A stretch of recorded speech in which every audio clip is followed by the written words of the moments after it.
what do you think that you would do in the same situation? As It's if I crazy. don't know, but tell I everybody agree, I else. agree, I agree with Kirby so much on almost, I mean, pretty much everything she said. As far as, when you're in college, you're getting treated like a kid, not in a bad way, but everything is planned out for you. One of the most underrated things that you get in college is people tell you when to do something, how to do something, and you know, in college, if you don't do what you're supposed to do, what do? They run you, they bench you, you get yelled at, maybe you get cussed out. In the pros, you don't do what you're supposed to do, you get cut, you get sent home, you get fined. It's that's adult punishment. You get fired. And I think that's something that she also made a point is that, I mean, we say what we would do in hindsight, but I think 22-year-old me probably would have got antsy and probably would have went overseas thinking that's the right decision to make. In hindsight, it's an easy decision to make.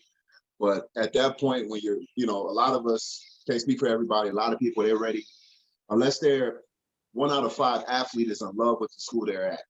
They're in love with the coach. They're in love with the minutes they play. They're in love with everything that's happening.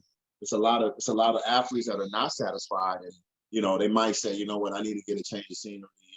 Coach is hating on me or whatever. And you might see a lot of kids that get antsy feet. But even in that situation, I think what's happening a lot right now in the college days is that kids transfer for their grad year. So even that is even a better option than going overseas. Like, okay, well, if I'm sick of it here, I've graduated. Well, I'm gonna go to this school and do my grad year. And what a lot of high major schools want is mid-major vets. So it's a great market for a kid to, like we said, pack up in one school and go go to Kentucky. So I don't know, it's a tough one, man. 90%, 95% of people that go overseas don't make good money at the start. That's something they don't tell you until you start looking into that. And so if you're not going to make high 5 figures, as a rookie, if you're going to make low to medium 5 figures, man, you're better off getting a scholarship and some pocket money. And then I don't know everybody's age on here. I'm 34, so I graduated 09. Back then, they didn't give you the type of pocket change they give you now, in college. So if they was giving me what they give kids now back then, I'm definitely in no rush because I'm not paying for anything, and then I'm getting some pocket money.